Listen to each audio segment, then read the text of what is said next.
Amigos e amigas que acompanham o canal do Luiz Ademar, forte abraço a todos. Terminou o turno do Campeonato Brasileiro da Série C, hein? Terminou nesse domingo, dia 25 de julho. São 10 times em cada um dos grupos, 20 participantes, 10 no grupo A, 10 no grupo B. Eles jogam nos seus respectivos grupos em turno e retorno, ou seja, em 18 jogos. Ao término, os 4 primeiros colocados de cada grupo se classificam para as quartas de final e os 2 últimos de cada grupo são rebaixados para a Série D. E olha, nesse término de turno, no grupo A, nós temos 7 clubes disputando, rodada a rodada muda ali, quem vai se classificar entre os 4. Agora, Botafogo da Paraíba, Ferroviário do Ceará, Tombense de Minas Gerais e Volta Redonda do Rio no grupo A. No grupo B, você tem 4 paulistas brigando pelas 3 vagas. O Novo Horizontino e o Ituano estão dentro do G4, junto com o Ipiranga e com o Criciúma, e o Botafogo com o mesmo número de pontos que o Ituano, ali coladinho. Então, a briga promete no retorno. Antes de mais nada, claro, vou convidá-los para fazer a inscrição no canal do Luiz Ademar, ativar o sininho para você ser avisado a cada novo vídeo. Tem vídeo da Série B, Série C, Série D, Série A, dos clubes, enfim. Principalmente para você dar um likezinho e dar sua opinião ou informação até me ajudar a fazer rodada a rodada o Campeonato Brasileiro da Série C. Bom, vamos fazer o encerramento da Série C? Vamos começar com o grupo B, onde estão os paulistas Ituano, Novo Horizontino, Botafogo de Ribeirão Preto e Mirassol. Olha, esse grupo ali na disputa da liderança terminou num equilíbrio. O Ipiranga é o líder com 19 pontos e o Novo Horizontino é o vice-líder com 19 pontos também. Fechando o G4, o Criciúma tem 17, ou seja, 2 pontos atrás só. E o Ituano 16, 3 pontos atrás, fechando o G4, mas com o Botafogo com 16 também na 5ª colocação. Então promete, está tudo muito junto, tudo muito embolado. E você vê, o Ipiranga vem fazendo uma campanha espetacular, hein? A gente pode falar que é o time de Erechim, do Rio Grande do Sul. Turno preciso. Ganhou o duelo gaúcho nessa última rodada, na 9ª rodada do turno, 2-1 em cima do São José. O São José, com essa derrota, saiu da 8ª colocação e voltou para a zona do rebaixamento. Quem saiu foi o Paraná. Essa é outra briga que promete. São José e Paraná. O Lanterninha Oeste parece que não dá sinais de vida, não. Então, uma vitória, o Ipiranga terminou com 19 pontos, o Quirino com 7 gols, o seu artilheiro do campeonato, bem tranquilo, fazendo bela campanha. O São José, o outro gaúcho, ali agora na zona do rebaixamento, mas também muito próximo, hein? Muito próximo do Paraná, ou seja, os dois têm até o mesmo número de pontos, mas nos critérios o Paraná fica fora. Próximo do Figueirense, do Mirassol, também para dar uma embolada aí nesse grupo lá na parte de baixo. O vice-líder, se tem o Lanterna, o São José e o Ipiranga na liderança e o São José na zona do rebaixamento, nos paulistas nós temos a mesma coisa. Temos lá em cima, junto com o Ipiranga com 19 pontos, o Novo Horizontino. O Novo Horizontino, no duelo local, é um clássico regional, venceu o Mirassol por 1-0. Outro gol do Michael Douglas. Chegou semana passada, fez um gol semana passada, fez gol outro, ou seja, contratou em cheio um artilheiro. O Mirassol, que vinha se recuperando, com 10 pontos, 6 pontos atrás ali da zona de classificação, mas só 2 à frente da zona de rebaixamento. Tem que se preocupar, porque passou por mais uma reformulação. E se eu falei que tinha paulista lá em cima, na ponta da tabela, tem paulista lá embaixo também. O Oeste de Itápolis, na 2ª divisão do Campeonato Paulista, quase subiu, aí aquilo deve ter abalado. 9 rodadas, não venceu nenhuma partida, 3 pontos apenas, encerrou sua participação empatando com o Paraná 1-1. O Calil fez o gol do Oeste, o Vinícius Guarapuava fez o gol do Paraná. Bom, o pontinho para o Paraná foi bom que ele saiu da zona do rebaixamento e colocou o São José. O Oeste está com 3 pontos, olha, 5 atrás dos times que aí estão fora, né, no caso o Paraná.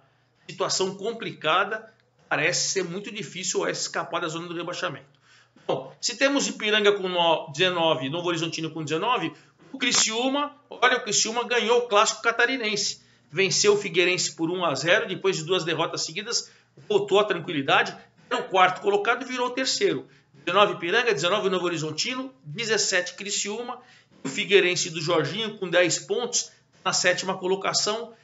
6 pontos atrás da zona de classificação e só 2 à frente da zona do rebaixamento. Assim como o Mirassol tem que preocupar mais lá embaixo e deixar rolar a coisa para ver se dá para brigar lá em cima.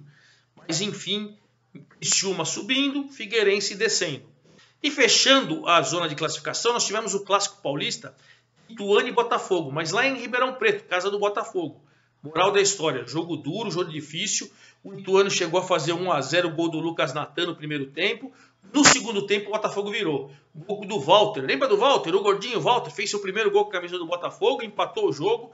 Depois o Neto Pessoa, num golaço de fora da área, deu a vitória para o Botafogo. Bom, a derrota deixou o Ituano ainda dentro do G4, com 16 pontos.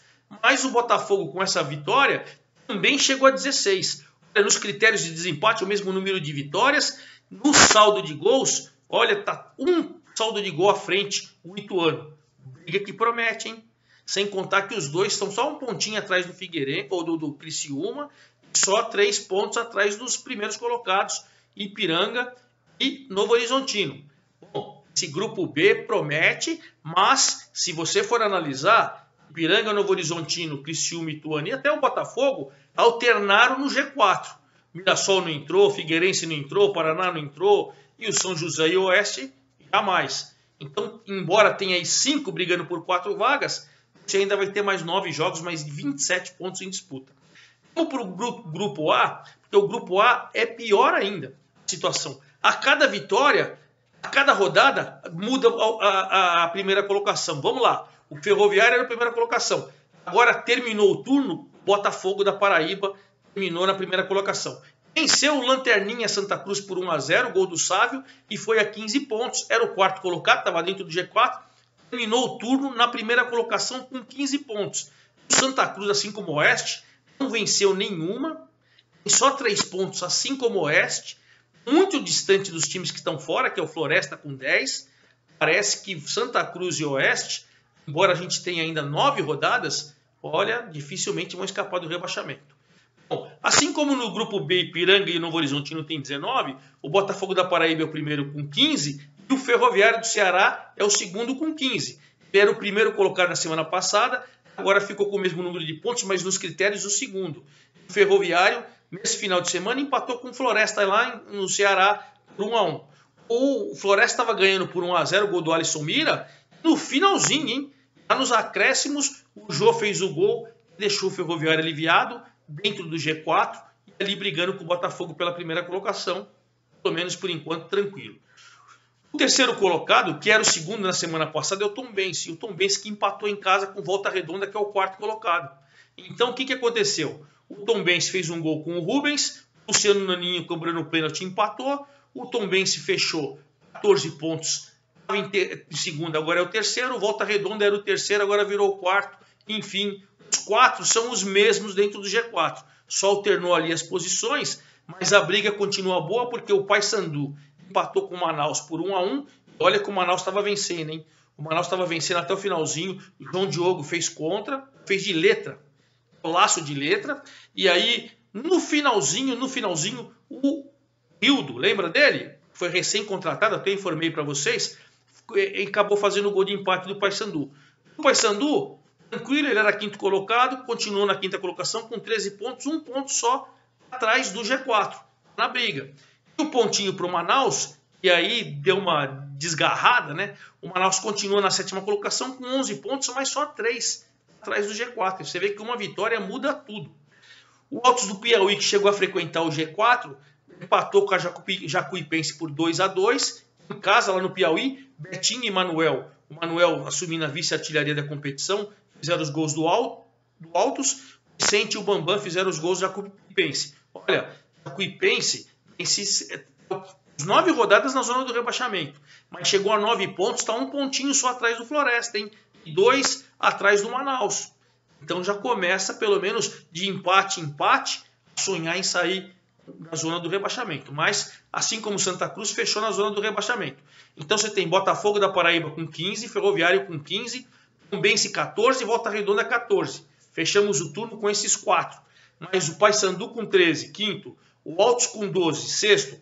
O Manaus com 11, sétimo. E até o Floresta com 10. Estão próximos E essa briga promete. Só que tanto para o Manaus quanto para o Floresta promete também que o Jacuipense, que tem 9, briga lá embaixo. Bom, já que falamos como está a situação da série do Grupo A e do Grupo B, vamos falar da rodada da próxima semana. Eu só vou estar aqui na outra quarta-feira, porque a rodada vai ser um pouco espalhada. No Grupo A, sexta-feira nós temos o Volta Redonda enfrentando o Altos. O Volta Redonda querendo confirmar no G4 e o Altos querendo vencer para entrar no lugar do Volta Redonda. Olha que belo jogo. Sexta-feira às 20 horas, dia 30 de julho. Aí no sábado, no dia 31 de julho, às 13 horas, a Jacuipense enfrentando o Floresta. Se a Jacuipense vencer, ela sai da zona do rebaixamento e coloca o Floresta. Ou seja, duelo lá embaixo na ponta da tabela. Aí no sábado, das 17 horas, às 5 horas, nós temos o Paysandu enfrentando o Tombense. Se o Paysandu vencer em casa, o Tombense, ele entra no lugar do Tombense na zona de classificação. Olha que belo jogo. Aí depois, às 19 horas do sábado, nós temos o Ferroviário com o Botafogo. Os dois times com o mesmo número de pontos, briga pela liderança, outro belo jogo. E aí no domingo, nós temos às 18 horas o Lanterninha Santa Cruz. Será que vai tentar embalar na primeira rodada, a primeira rodada do turno, e enfrentar o Manaus? O Manaus precisa vencer, colar lá em cima de novo, e o Santa Cruz precisa vencer para tentar mostrar para sua torcida que não vai cair. Já no Grupo A é mais espalhado os jogos ainda. No sábado nós temos o duelo paulista, o Mirassol contra o Lanterninha. O Mirassol jogando em casa precisando vencer para colar no G4 e o Oeste, assim como Santa Cruz, se quiser alguma coisa está na hora de reagir. No domingo, 11 da manhã, nós temos o Figueirense diante do Novo Horizontino. O Novo Horizontino querendo vencer para assumir a liderança e o Figueirense para poder colar no G4. Jogo bom lá em Floripa. Aí depois nós temos, às 16 horas do domingo, dia 1º de agosto, o São José recebendo lá em Porto Alegre o Botafogo. Ou seja, São José querendo sair da zona do rebaixamento, no desespero, e o Botafogo precisando vencer para voltar no G4. Na segunda-feira, dia 2/8, aí a gente tem às 8 horas o Paraná enfrentando o líder Ipiranga. O Paraná precisando de ponto para se consolidar fora da zona do rebaixamento e Ipiranga defendendo a liderança. E a gente vai fechar essa rodada só na outra quarta, dia 4 de agosto, às 16 horas, em Itu, quando o Ituano recebe o Criciúma. Duas equipes que estão na zona de classificação. O Ituano é o quarto, o Criciúma é o terceiro. Quem vencer pode colocar o outro fora, porque se o Botafogo vencer, quem perder aí vai ficar fora do G4. E até por isso, eu volto só na quarta, dia 4 de agosto, assim que terminar a última partida, porque daí nós teremos modificações. Quando tem uma partida assim que não vai influenciar na tabela, eu até faço e explico que vai ter um jogo a mais. Mas agora eu volto com o boletim da Série C, no dia 4 de agosto, às 18 horas, assim que acabar o jogo das 16, passando todos os detalhes, todas as situações, os artilheiros e como está a Série C do Campeonato Brasileiro. Perfeito? Forte abraço a todos e até a próxima!